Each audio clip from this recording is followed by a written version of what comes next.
गोपालपुर गांव उत्तर भारत के एक शांतिपूर्ण कोने में बसा हुआ था। यहाँ की हर सुबह ताजगी से भरी होती थी। यहाँ के लोग मेहनती थे, लेकिन गांव के ज्यादातर लोग गरीबी के दुख से जूझ रहे थे। गोपाल अपने किसान दोस्त मनोहर से बातें कर रहा था। पता नहीं इस गांव में अब पहले जैसी अमीरी क्यों नहीं रही। हाँ, कुछ सालों से गरीबी काफी बढ़ गई है। बात यह है कि हम लोग मेहनत करते हैं, लेकिन पता नहीं लक्ष्मी जी क्या चाहती हैं, वो हमसे प्रसन्न ही नहीं होती हैं। अरे हम जैसे आम लोग क्या कर सकते हैं? इस बारे में गांव के सरपंच को कुछ करना चाहिए। शहर से कुछ लघु उद्योग गांव में लाएं, किसानों की फसलों को अच्छे दाम दिलाने की कोशिश करें और युवाओं के रोजगार के लिए कुछ करें। लेकिन नहीं, संपत राम तो सरपंच के नाम पर धब्बा हैं। भला उनसे क्या उम्मीद करें? आओ, तो काम वक्त पर पूरा नहीं होगा। चलो काम पर लगते हैं। हाँ, काम तो करना ही होगा। गांव में कोई काले तेल का कुआं थोड़े ना बन जाएगा जिसे बेचकर हम अमीर बन जाएं। हाँ, सही कह रहे हो। गोपाल का खेत छोटा था, लेकिन वो अपने खेत से ही अपने परिवार का भरण पोषण करता था। उसकी पत्नी आशा और एक 10 साल का लड़का राघव उसका सहारा थे। एक दिन आशा गोपाल से कहने लगी, गोपाल, हम कब तक इसी तरह मेहनत करते रहेंगे? क्या हमारी किस्मत कभी बदलेगी? इस गरीबी ने तो हमारी जान ही निकाल दी है। आशा, हिम्मत मत हारो। भगवान हमारी मेहनत देख रहे हैं। एक दिन सब ठीक होगा। हमें बस अपना काम सही तरीके से करते रहना होगा। गोपाल का आत्मविश्वास और उसकी मेहनत और उसका प्यार ही था जो इस परिवार को कठिन परिस्थितियों में भी एक साथ रखे हुए था। लेकिन उनकी चिंता का एक और कारण था। उनका बेटा राघव, वो बचपन से ही बीमार रहता था। इस गरीबी से तो हम जैसे तैसे लड़ लेते हैं, लेकिन राघव की ये बीमारी मुझसे देखी नहीं जाती। गांव के आसपास के हर डॉक्टर और वैद्य से इलाज करवा लिया, लेकिन कोई फायदा नहीं हुआ। कल फिर से इसे एक डॉक्टर के पास लेकर जाती हूँ। आशा अपने बेटे राघव को डॉक्टर के पास लेकर गई। डॉक्टर ने राघव को चेक करने के बाद कहा, असल में जब राघव आपके गर्भ में था तो आपका सही तरीके से ध्यान नहीं रखा गया था। इसके कारण राघव के शारीरिक विकास में कमी आई है। अक्सर ऐसे मामलों में बच्चा जन्म के बाद भी कमजोर रहता है। अब पता नहीं डॉक्टर साहिबा, गलती कहाँ हुई? हमने तो अच्छे से ही देखभाल की थी। डॉक्टर आंटी, क्या मैं कभी ठीक नहीं हो पाऊंगा? क्यों नहीं बेटा, अगर राघव को शहर ले जाकर किसी अच्छे विशेषज्ञ डॉक्टर को दिखाया जाए तो ये ठीक हो सकता है, लेकिन उस इलाज में काफी खर्चा आएगा। अच्छा, कितने पैसे लगेंगे? पैसे तो काफी लगेंगे, शायद रकम लाखों में हो सकती है।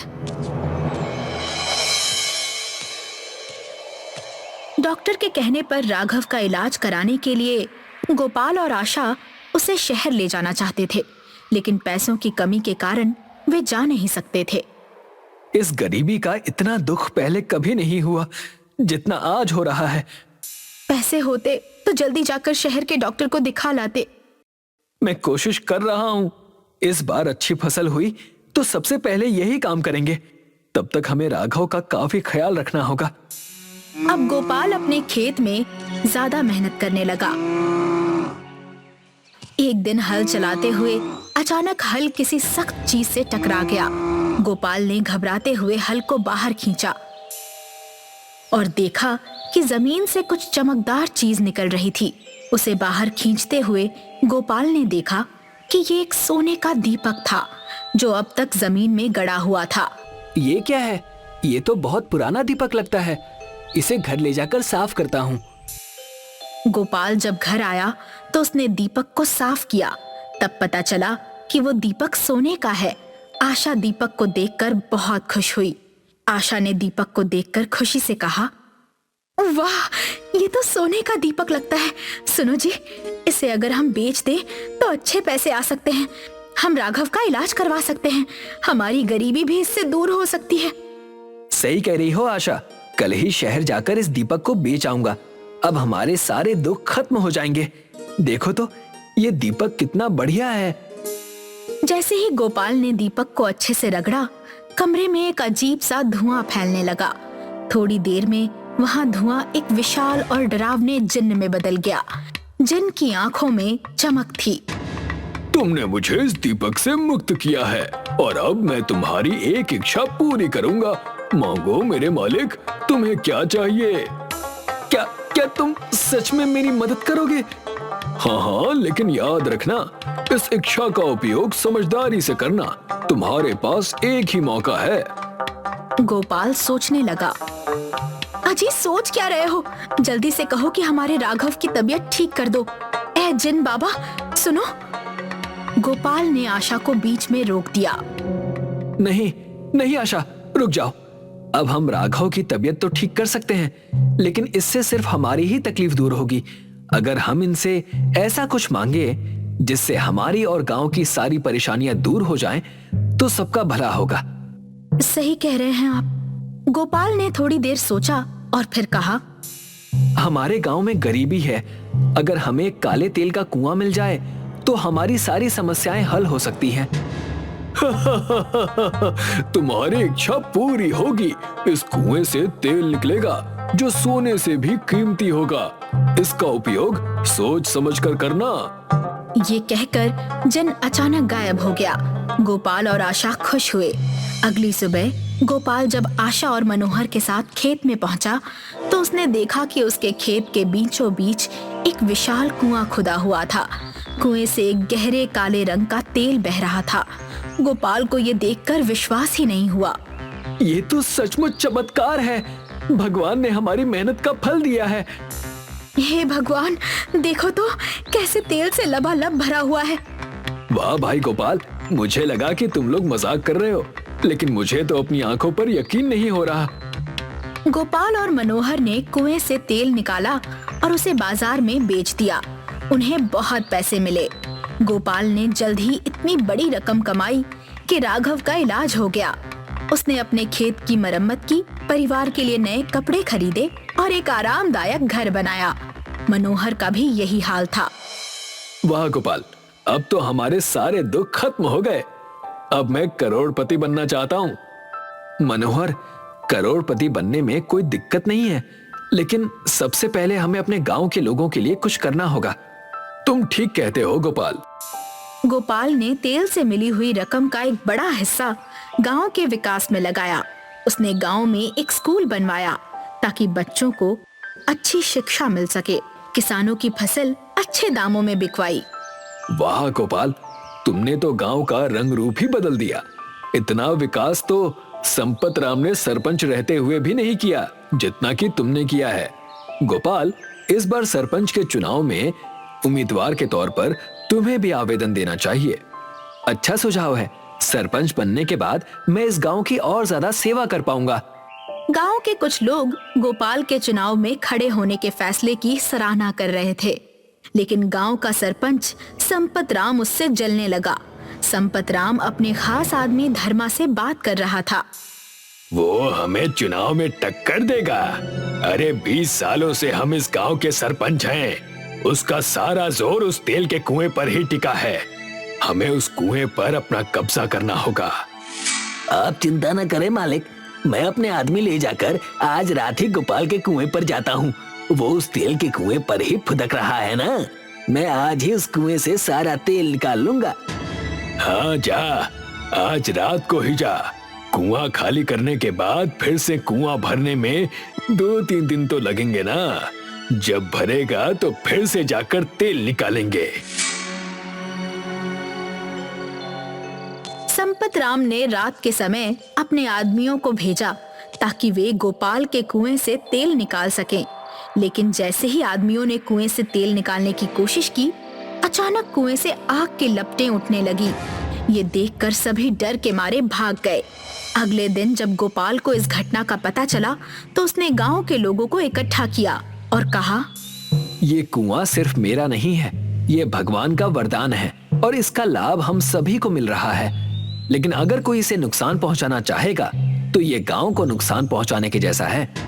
रुको गोपाल, हम संपत राम को ऐसे नहीं छोड़ सकते। आज तो उसके किए की सजा उसे मिलनी ही चाहिए। कुछ देर में संपत राम के घर पुलिस पहुंच गई। संपत राम, तुमने गोपाल के तेल के कुएं को आग लगाने की कोशिश की है। ये तेल का कुआं गोपाल की निजी संपत्ति है, इसलिए तुम्हें गिरफ्तार किया जाता है। तभी गोपाल की आवाज से सबका ध्यान अपनी ओर खींचा। रुक जाइए इंस्पेक्टर मैम, ये आग किसी ने नहीं लगाई है, किसी दुर्घटना की वजह से ये आग लगी है। लेकिन गोपाल, आपके गांव के लोगों ने शिकायत दर्ज करवाई है। उन्हें कोई गलतफहमी हो गई थी, इसमें संपत राम जी का कोई दोष नहीं है। ठीक है, आप ही ऐसा कह रहे हैं तो केस ही नहीं बनता, हम चलते हैं। पुलिस इंस्पेक्टर चली तो गई, लेकिन संपत राम की आंखों में आंसू आ गए। मुझे माफ कर दो गोपाल, मैंने तुम्हारे कुएं के तेल को चुराने की कोशिश की है, लेकिन तुम्हें तो मुझसे कोई शिकायत ही नहीं है। मुझे माफ कर दो, मैं तुमसे जलने लगा था, मुझे माफ कर दो। संपत राम जी, गलती इंसान से ही होती है। आप गलत रास्ते पर चलने लगे थे, लेकिन आपके आंसू बता रहे हैं कि आपको अपने किए पर अब पछतावा है। संपत राम जी, जो हुआ उसे भूल जाइए। हम अपने गांव को आदर्श गांव बनाएंगे और इसका भरपूर विकास करेंगे। कुआं गांव के सभी लोग एक बड़े से कुएं के अंदर रहते थे। असल में इन सभी का घर ही इस कुएं के अंदर था और ये लोग कभी भी इस बड़े कुएं से बाहर नहीं आ सकते थे। जब जग्गू नाम के पत्रकार को इस कुआं गांव के बारे में पता चला, तो वो इस गांव के बारे में लिखने का निर्णय लेता है। जग्गू कुआं गांव में आता है। आप लोग इस बड़े से कुएं में रहते हैं, क्या आपका मन यहाँ से बाहर जाने का नहीं करता? मन तो करता है बेटा कि तुम्हारी तरह हम भी जब चाहे इस गांव में आएं और जब चाहे बाहर जाएं, पर अब इस कुएं से बाहर निकलना हमारे बस में नहीं है। नहीं तो कौन पूरी जिंदगी एक कुएं के अंदर बिताना चाहेगा। आप लोगों के बस में नहीं है मतलब? मैं कुछ समझा नहीं। बेटा, इस गांव को आज से 11 साल पहले एक साधु ने श्राप दिया था कि ये सारा गांव एक कुएं में ही समाकर रह जाएगा, और तब से हम लोग इस कुएं के अंदर फंसे हुए हैं। सिर्फ दूसरे गांव के लोग इसके अंदर आकर बाहर जा सकते हैं, हम लोग नहीं। पर श्राप देने की कोई तो वजह रही होगी। वजह थी बेटा, बहुत बड़ी वजह थी। हम लोगों ने एक महापाप किया था। क्या विस्तार से बताएंगे? मैं जानना चाहता हूँ। वो बुजुर्ग जग्गू को आज से 20 साल पहले की कहानी बताने लगता है। जून का महीना था, बाहर भयानक गर्मी पड़ रही थी, इसलिए लोग अपने घरों से बाहर कम ही निकल रहे थे। एक साधु और उनका शिष्य इस गांव में भिक्षा मांगने के लिए आते हैं। वे दोनों भूखे प्यासे थे। भिक्षाम देहि माई, आपके द्वार पर साधु भिक्षा मांगने के लिए आया है। साधु के बार बार पुकारने पर औरत घर से बाहर आती है। दिखता नहीं, इस बार सूखा पड़ने से सारी फसलें बर्बाद हो गई हैं। हमारे पास खुद ही खाने को नहीं, तुमको कहां से दें? हे माता, अगर ऐसी बात है तो आप हमें बस जलपान करवा दीजिए, हम बहुत प्यासे हैं। क्यों? जल क्या मुफ्त में मिलता है? यहाँ कोई भंडारा नहीं लगा है जो तुमको जलपान कराया जाएगा। पर प्यासे को पानी पिलाना तो पुण्य का काम होता है देवी, और हम दोनों इस समय बहुत प्यासे हैं। गर्मी से गला सूख रहा है। इस तरह के कठोर वचनों का प्रयोग मत करो देवी। गला तो सबका सूखता है, इसमें कौन सी नई बात है? अगर मैंने तुम दोनों को पानी पिलाया तो जब मेरे परिवार का गला सूखेगा तब हम क्या करेंगे? प्यासे मर जाएंगे। इस तरह के कठोर वचनों का प्रयोग मत करो देवी। हमने तो केवल आपसे अपनी प्यास बुझाने के लिए जल मांगा है, कोई पाप तो नहीं किया। पूरे गांव का चक्कर लगा के देख लो, फिर भी कोई तुमको एक घूंट पानी नहीं देगा। आखिर आप ऐसा क्यों कह रही है माते? क्या गांव में पानी का कोई स्रोत नहीं है? इस गांव में सिर्फ एक ही कुआं है और उसका पानी सिर्फ गांव वालों तक के लिए ही सीमित है। किसी बाहर वाले को अगर एक बूंद पानी भी दिया तो इससे गांव को पानी की कमी हो जाएगी। प्यास से शिष्य का बुरा हाल हो गया था। वो अब ठीक से खड़ा भी नहीं हो पा रहा था। कड़ी धूप होने की वजह से उसको चक्कर आ जाते हैं और वो जमीन पर गिर जाता है। ये सब नाटक करके यहाँ कुछ नहीं होने वाला। जाओ जाकर किसी दूसरे घर के सामने ये नाटक करो। साधु और उसके शिष्य के साथ बड़ी ही निर्दयता से पेश आने के बाद वो औरत अपने घर के अंदर चली जाती है। और द्वार बंद कर लेती है। हिम्मत मत हारो शिष्य, हम दूसरे द्वार पर जाकर निवेदन करेंगे। साधु और उसका शिष्य एक एक करके गांव के सभी घरों में भिक्षा मांगने के लिए जाते हैं, पर ना तो उनको कोई भिक्षा देता है और ना ही प्यास बुझाने भर के लिए पानी। अब तो मेरा भी धीरज खोता जा रहा है शिष्य। मैंने ऐसा निर्दयी गांव आज तक नहीं देखा जो साधु सन्यासियों को जलपान तक न करा सके। शिष्य की हालत इतनी खराब हो चुकी थी कि वो बोलने में भी असमर्थ हो गया था। ये दोनों अब उसी कुएं के पास खड़े थे जिससे गांव वाले अपने लिए पानी लेते थे। प्यास बुझाने की एक आखिरी कोशिश करते हुए शिष्य कुएं की तरफ बढ़ता है, पर जैसे ही वो कुएं में झांकता है उसको फिर से चक्कर आते हैं और वो कुएं में गिर जाता है। ये तुमने क्या कर दिया शिष्य? साधु देखता है कि कुएं के अंदर गिरने से शिष्य की मौत हो गई है। वो क्रोधित होकर इस गांव को श्राप देता है। इस निर्दयी गांव वालों ने मेरे शिष्य के प्राण लिए हैं। मैं इस गांव को श्राप देता हूँ कि जिस तरह मेरे शिष्य की मौत इस कुएं के अंदर हुई है, उसी तरह से ये पूरा गांव इस कुएं में समा जाएगा। साधु गुस्से में विष का प्याला पी लेते हैं, जिससे उनका पूरा शरीर नीला पड़ जाता है और वे गांव से चले जाते हैं। देखते ही देखते पूरा गांव इस कुएं के अंदर समा जाता है। गांव की ये कहानी सुनकर जग्गू को बहुत आश्चर्य होता है। सच कहूं तो गांव वालों की निर्दयता के लिए इन्हें इसी तरह का दंड मिलना चाहिए था, पर उनकी इस गलती की सजा आने वाली पीढ़ी को भी भुगतनी पड़ रही है। हमसे बहुत बड़ी भूल हो गई थी बेटा।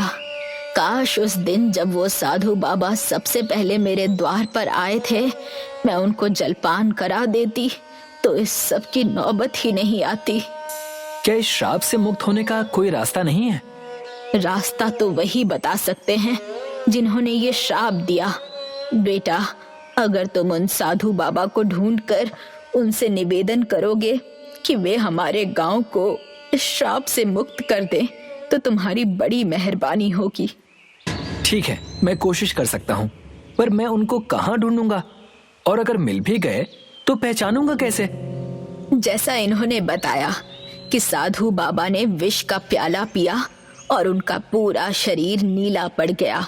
सुना है तब से उनको ना भूख लगती है ना प्यास, इसीलिए वे किसी रेगिस्तानी जगह पर होंगे जहां खाने पीने की कोई भी चीज उपलब्ध नहीं होगी। तुम्हें किसी ऐसी जगह को ढूंढना होगा। जग्गू कई दिन भटकने के बाद एक सूखे और बेजान रेगिस्तान में साधु बाबा को ढूंढ लेता है। मैं कुआं गांव की ओर से आपसे क्षमा मांगने के लिए आया हूँ। बाबा, आपसे निवेदन करने आया हूँ कि आप उस गांव को अब श्राप से मुक्त कर दीजिए। ऐसा कदापि नहीं होगा। वो पापी गांव मेरे शिष्य की मृत्यु के लिए जिम्मेदार है। पर बाबा, जो लोग इसके लिए जिम्मेदार हैं, उनमें से कई तो मर चुके हैं और जो जिंदा हैं, उनको अपने किए पर बहुत पछतावा है। साथ ही इस श्राप की वजह से नई पीढ़ी को भी बहुत दिक्कतें हो रही हैं। वो बाहरी दुनिया से अलग होकर रह गए हैं। इसमें उस नई पीढ़ी का तो कोई कसूर नहीं है ना? वो नई पीढ़ी भी उन्हीं निर्दयी लोगों की है। आप ठीक कह रहे हैं बाबा, पर ये बताइए कि अगर आप भी इस नई पीढ़ी के लिए वैसी ही निर्दयता दिखाएंगे तो आप में और उन लोगों में क्या फर्क रह जाएगा जो आपके शिष्य की मृत्यु के लिए जिम्मेदार हैं? जग्गू के निवेदन करने पर साधु का दिल पिघल जाता है और वो कुआं गांव को अपने श्राप से मुक्त करने के लिए मान जाते हैं। इस श्राप से मुक्ति के लिए गांव वालों को मुझे जलपान कराना होगा और उसी कुएं के पानी से बने खाने से मुझे भरपेट भोजन करवाना होगा। वो लोग सब कुछ करने के लिए तैयार हैं बाबा, आप कृपया मेरे साथ चलिए। जग्गू साधु बाबा को अपने साथ कुआं गांव में ले आता है और साधु बाबा की कही हुई बात गांव वालों को बताता है। आप सभी को इस कुएं के पानी से साधु महाराज को जलपान कराना होगा और उनको भरपेट भोजन करवाना होगा। बुढ़िया एक बड़े लोटे में पानी लेकर आती है। जैसे ही साधु बाबा के चरणों में कुएं का पानी गिरता है, उनके नीले पैर फिर से वापस पहले जैसे हो जाते हैं। यहाँ सभी लोग साधु बाबा के लिए भोजन की व्यवस्था कर रहे थे। आइए बाबा, बैठ जाइए। बुढ़िया साधु के बैठने के लिए एक कपड़ा बिछाती है और उनको एक बड़े लोटे में पानी पीने के लिए देती है। जलपान कीजिए बाबा। साधु बाबा लोटे से पानी पीते हैं और जैसे ही पानी उनके गले में उतरता है, उनका गला भी नीले के बजाय फिर से वापस पहले जैसा हो जाता है। यही काम तुमने आज से 20 साल पहले कर लिया होता तो तुम लोगों को इतनी परेशानियां नहीं झेलनी पड़ती। जब तक इंसान को ठोकर नहीं लगती, उसको अपनी गलती का एहसास नहीं होता। ये ठोकर खाकर हम सभी गांव वालों ने बहुत बड़ा सबक सीख लिया है बाबा। भोजन बनकर तैयार हो गया था। सभी लोग एक एक करके सामने आते हैं और साधु बाबा को भोजन परोसते हैं। लीजिए बाबा, ये चावल इसी कुएं गांव के अंदर उगाए हैं। साधु बाबा ने 20 सालों से कुछ नहीं खाया था, इसलिए जैसे ही कोई उनके सामने खाना रखता है, वे झट से खाकर उसको खत्म कर लेते हैं। अब सभी लोगों का बनाया हुआ खाना खत्म हो जाता है, पर साधु बाबा की भूख नहीं मिटती। भोजन तो समाप्त हो चुका है बाबा। पर मैं अब भी पूरी तरह से तृप्त नहीं हुआ हूँ। अब तो हम लोगों के पास भी थोड़ा सा ही अनाज बचा है। अगर उसे भी पका लेंगे तो फिर हम लोग क्या खाएंगे? यही गलती हमने आज से 20 साल पहले की थी और उसका फल आज तक भुगतना पड़ रहा है। अब हम लोग वो गलती दोबारा नहीं करेंगे। जिसके घर में जितना अनाज बचा है, सब पका लो। गांव वाले बचे हुए अनाज से फिर से भोजन बनाते हैं और साधु बाबा को परोसते हैं। इस बार जैसे ही भोजन का आखिरी निवाला साधु बाबा के पेट में जाता है, उनका पूरा शरीर फिर से वापस अपने पुराने रंग रूप में आ जाता है और देखते ही देखते पूरा कुआं गांव भी अपने पुराने स्वरूप में आ जाता है। अब इस गांव के लोग किसी भी साधु या जरूरतमंद को खाली हाथ अपने द्वार से वापस नहीं भेजते।